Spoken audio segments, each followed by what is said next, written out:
বাজার থেকে সবজি কিনে আমরা সকলেই খাই, তবে নিজেদের বাড়ির এক টুকরো ছাদে বা আলো বাতাস প্রবেশ করে এমন কোনো জায়গায় সবজি চাষ করার মজাই আলাদা। কোনো রাসায়নিক সার ব্যবহার না করে সম্পূর্ণ জৈব পদ্ধতি অবলম্বন করে আমরাও পারি নিজেদের বাড়িতেই সবজি চাষ করতে। তার জন্য প্রয়োজন উন্নত মানের সবজির চারা বা বীজ। গ্রো ব্যাগ, প্লাস্টিক কন্টেইনার বা মাটির টব ব্যবহার করে আমরা গাছ বসাতে পারি।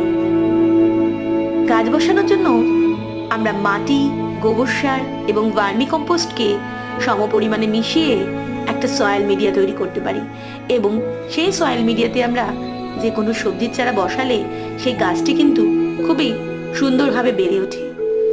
ভিডিওটা ভালো লাগলে লাইক শেয়ার করতে ভুলবেন না। ধন্যবাদ।